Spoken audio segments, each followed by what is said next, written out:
وہ ہمارے جو حکمران آتے رہے ہیں، جو بھی حکمران آتے رہے ہیں، حقیقت یہ ہے کہ انہوں نے پاکستان کے آبی بحران، جیسے کہ میں نے اس سے پہلے بھی ایک پروگرام میں بتایا تھا کہ انہوں نے پاکستان کے آبی بحران اور اوور آل جو ایگریکلچر ہے ہماری، اس کی ترقی کے اوپر انہوں نے وہ توجہ ہی نہیں دی، اور پھر انہوں نے جو پولیٹیکل کلچر جو پیدا کیا ہے اس میں اتنی پولرائزیشن ہے کہ انہوں نے وہ کلچر ہی پیدا نہیں ہونے دیا ملک کے اندر۔ یہ بھی ایک پولیٹیکل کلچر ہوتا ہے۔ اب ہمارے ہاں جتنی بھی پارٹی ہے، بڑی بڑی پارٹی ہے، پاکستان تحریک انصاف ہے، آپ جانتے ہیں، مسلم لیگ ہے، مسلم لیگ کے کئی دھڑے ہیں، پیپلز پارٹی ہے، جماعت اسلامی ہے، اور بھی پارٹی ہیں۔ اب آپ دیکھتے ہیں کہ ان پارٹیوں کا یہ جو ہمارے لیڈر ہیں، انہوں نے اپنی پولیٹیکل جو رائیولری ہے، جو مخالفت ہے، اس میں اس حد تک شدت پیدا کر دی ہے، اس حد تک، یعنی جسے کہتے ہیں نا رواداری، وہ ختم ہے، آلموسٹ ختم ہے اس حد تک۔ یعنی وہ جو پولیٹیکل جو رائیولری ہے یا مخالفت ہے، اس میں اس حد تک شدت ہے کہ اس کی وجہ سے ماسز میں جو نیچے تک ہے وہ بھی اسی شدت کا شکار ہے۔ مثلا میں اگر پی ٹی آئی کو پسند کرتا ہوں تو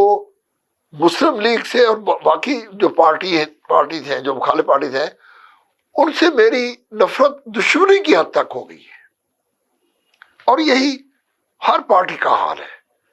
آپ دیکھیں سوشل میڈیا کے اوپر ورکر دوسری مخالف پارٹی کے متعلق تمام اخلاقی حدود کو چھو جاتے ہیں۔ یہ انتہائی بدقسمتی کی بات ہے۔ پھر دوسری جو بات ہے وہ یہ ہے، دوسری جو وجہ ہے، ایک تو یہ پولیٹیکل کلچر کی، دوسری یہ وجہ ہے کہ ہماری سوسائٹی کے اندر جو ایک اور وجہ سے بھی پولرائزیشن ہے، اور وہ ہے فرقہ واریت۔ فرقہ واریت،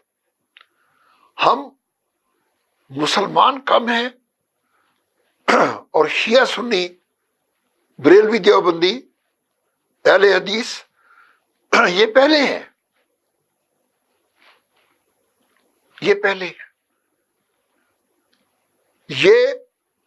اور ایک بدقسمتی کی بات ہے۔ اور پھر ہمارے رویوں میں اس قدر شدت ہے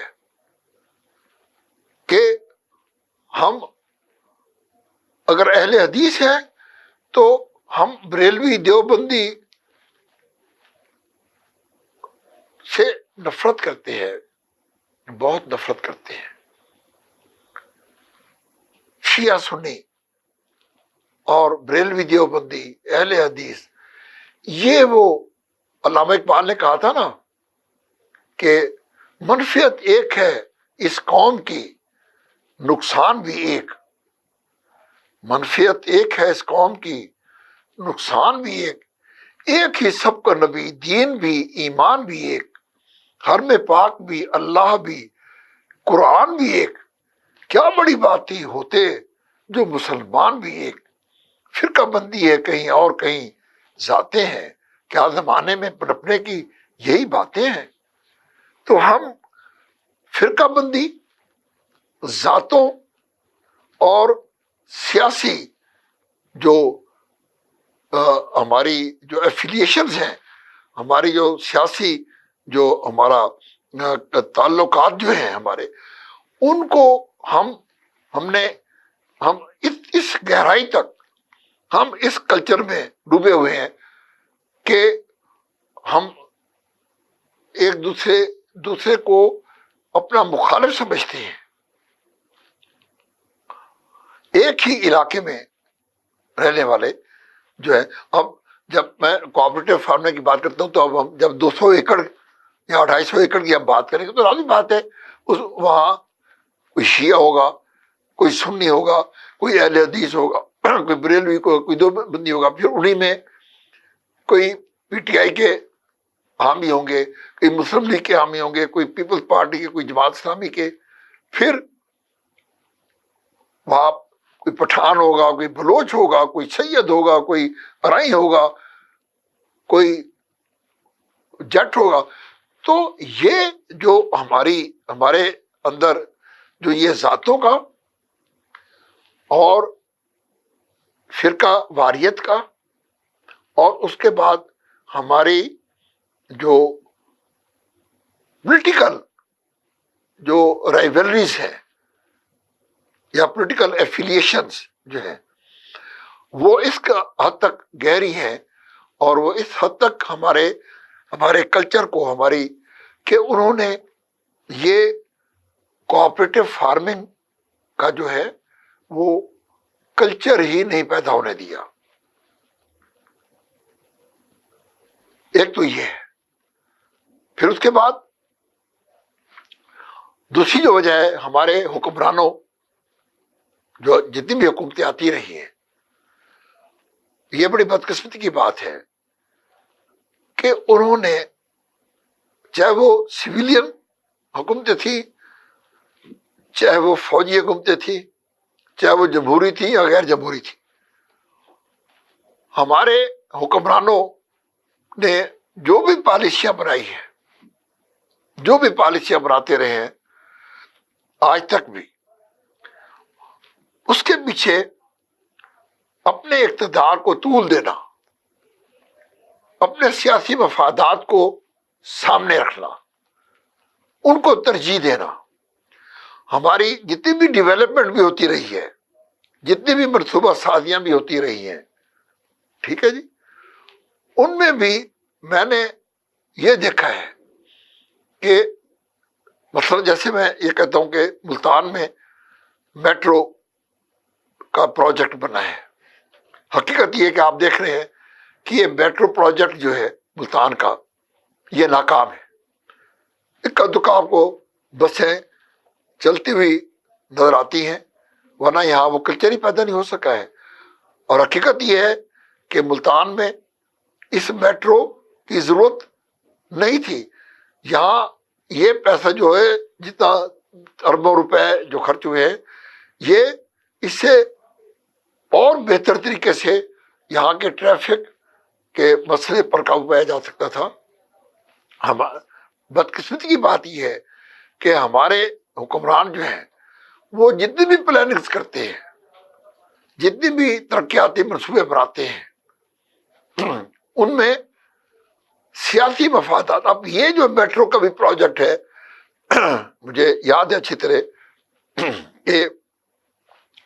یہاں لوگوں نے شور کھڑا کر دیا کہ جی لاہور میں تو جو ہے میگا پروجیکٹس بن رہے ہیں، لیکن جنوبی پنجاب میں، یہ ہمارے وسیم میں کوئی بھی میگا پروجیکٹ نہیں بنا. چنانچہ وہ شہباز شریف صاحب کی حکومت نے اس حد تک شور اٹھایا گیا، اس حد تک شور ہوگا کہ ہمارے جنوبی پنجاب میں کوئی بڑا پروجیکٹ نہیں ہے. اور مجھے یاد ہے اچھی طریقے سے کہ جو لوگ یہ شور بچا رہے تھے، جب یہ پروجیکٹ بن گیا اور حکومت مجبور ہو گئی کہ یہاں ملتان میں بھی کوئی میگا پروجیکٹ ہونا چاہیے، اور 30 ارب روپے برباد کر دیے گئے اس پر، وہی لوگ جو کہ شور مچا رہے تھے کہ یہاں کوئی میگا پروجیکٹ نہیں بن رہا، بعد میں وہی لوگ جو تھے وہ تنقید کر رہے تھے کہ اس کی ضرورت ہی نہیں تھی. اب بھی وہی لوگ تنقید کرتے ہیں. تو یہ ہمارا پولیٹیکل کلچر ہے کہ جہاں ہم جب حکمران یہ فیصلہ کرنے لگ جائیں کہ ہم نے جو قوم کی ترقی کے لیے جو منصوبے بنانے ہیں، ان کو سیاسی نقطۂ نظر سے دیکھنا ہے کہ ہماری ہمیں اس کا سیاسی فائدہ کیا پہنچتا ہے، تو پھر جو حقیقی جو ایشوز ہیں، حقیقی جو مسائل ہیں، وہ دب جاتے ہیں۔ تو ہمارے پاکستان کے ہمارے جو آبی بحران جو ہے، ہمارا جو آبی میں جو مسئلہ ہے، وہ بھی اسی کلچر کا اور اسی پولیٹیکل جو اپروچ ہے ہمارے حکمرانوں کی، ہمارے سیاستدانوں کی، ہماری سیاسی پارٹیوں کی، یہی وجہ ہے کہ آج تک پاکستان کے آبی بحران کے متعلق کتنی باتیں ہوئی ہیں، کتنے آپ نے دیکھا ہے کہ ہمارے کبھی انڈس واٹر ٹریٹی کے متعلق بات ہوئی ہے، کسی نے کی ہے کہ انڈس واٹر ٹریٹی کی وجہ سے پاکستان کے آبی بحران کو کس قدر اس کو سنگینی اسے پیدا کی ہے انڈس واٹر ٹریٹی نے؟ کبھی آپ نے کسی حکمران سے، ہماری تینوں بڑی پارٹیوں کے کسی رہنما نے آج تک بات نہیں کی ہے؟ ان کو علم ہی نہیں ہے، ان کو اس چیز کا ادراک ہی نہیں ہے، ان کی ذہن ہی طرف نہیں جاتا کہ آبی بحران جو ہے یہ کتنا سنگین مسئلہ ہے۔ اگر آبی بحران کی سنگینی کا ہمارے حکمرانوں کو، ہماری سیاستدانوں کو اگر ہم احساس ہوتا تو کالا باغ ڈیم کی مخالفت ہوتی۔ کالا باغ ڈیم تو کب کا بن چکا ہوتا۔ صرف کالا باغ ڈیم نہیں، بلکہ آج پاکستان کے اندر 5 یا 6 میگا ڈیم، منگلوتر بیلا کے بعد کم از کم 4 میگا ڈیم اور بن چکے ہوتے ہیں۔ لیکن کس کے دکھ کی بات ہے، ہمارے حکمرانوں کو، ہمارے منصوبہ سازوں کو پانی کی کمی، پانی کے بحران کی سنگینی کا ادراک ہی نہیں ہے، احساس ہی نہیں ہے۔ کوآپریٹو فارمنگ تو دور کی بات ہے،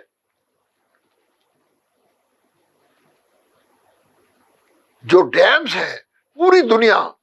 کا جس پر کانسنسس ہے، اتفاق رائے ہے کہ پانی کی کمی،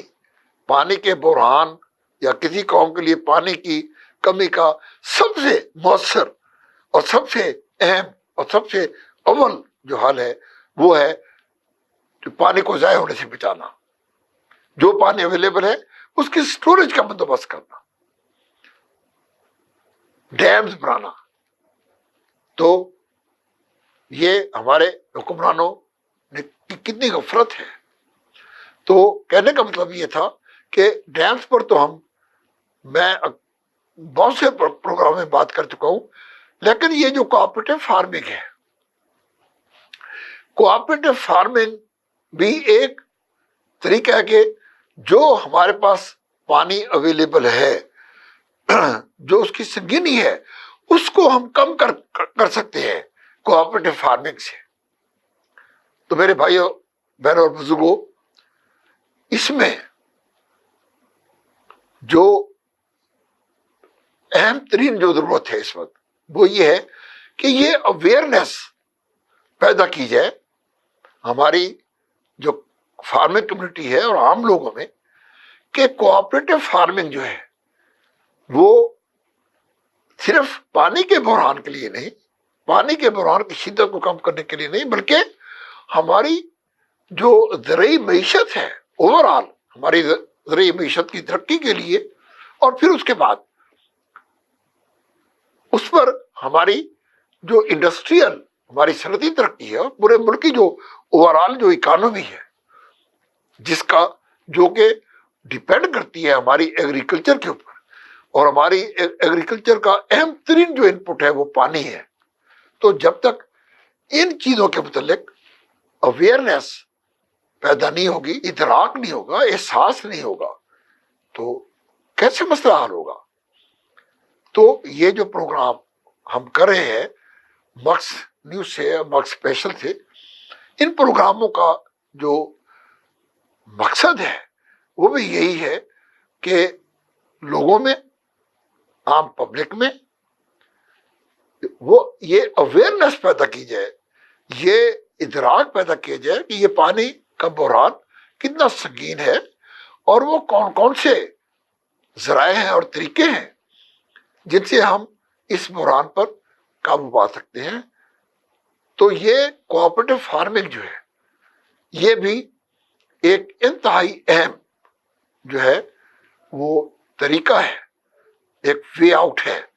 جس سے ہم نہ صرف یہ کہ پانی کے بحران پر قابو پا سکتے ہیں بلکہ ہم اپنی ایگریکلچر اور اپنی ایگریکلچرل اکانومی کو بھی ہم بہت ترقی دے سکتے ہیں. اس کے لیے کسانوں کے درمیان یہ کلچر پیدا کرنے کے لیے ایک تو اوور آل میں یہ ریکویسٹ کروں گا اپنے تمام ناظرین سے, اپنے تمام سامعین سے کہ خدا کے لیے ہمارے ملک میں جو پولیٹیکل اور یہ جو فرقہ واریت کا جو کلچر ہے, ٹھیک ہے جی, اس کی یہ ٹھیک ہے فرقہ واریت ہے, فرق موجود ہے, یہ تو ختم نہیں ہو سکتی ہے, سیاسی پارٹیاں بھی ختم نہیں ہو سکتی ہیں, یہ بھی سیاست بھی چلنی ہے, لیکن ہمیں ہمارے حکمرانوں کو, ہمارے سیاستدانوں کو, سیاسی لیڈروں کو چاہیے کہ خدا کے لیے اپنی زبان کو اور اپنی جو رائیولریز ہے سیاسی ان کو اس حد تک نالج ہے کہ جہاں پورے معاشرے کے اندر جو ہے وہ شدت پسندی آ گئی ہے, جس کی وجہ سے ہم یہ کوآپریٹو فارمنگ کا کلچر بھی اپنے ملک میں ترقی نہیں دے سکے. اس کے علاوہ ہمارے حکمرانوں کو چاہیے کہ وہ جہاں بھی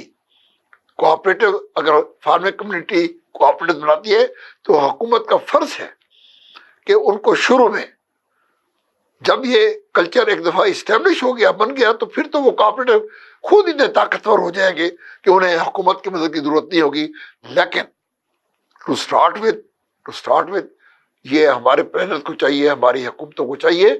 کہ وہ کسانوں کے اندر کوآپریٹو فارمنگ کا کلچر ڈیولپ کرنے کی, اس کو فروغ دینے کے لیے منصوبہ بندی کریں, اور اس کے لیے جو وسائل ہیں ٹیکنالوجیکل بھی اور جو معاشی وسائل ہیں وہ بھی حکومتیں ہماری فارمنگ کمیونٹی کو پرووائڈ کریں, تاکہ اس ملک میں کوآپریٹو فارمنگ کا کلچر ترقی پائے, جو کہ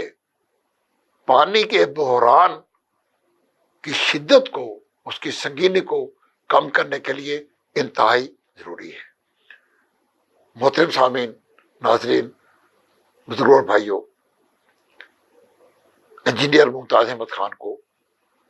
مکس اسپیشل پروگرام میں آج کے اس موضوع پر اس گفتگو کے بعد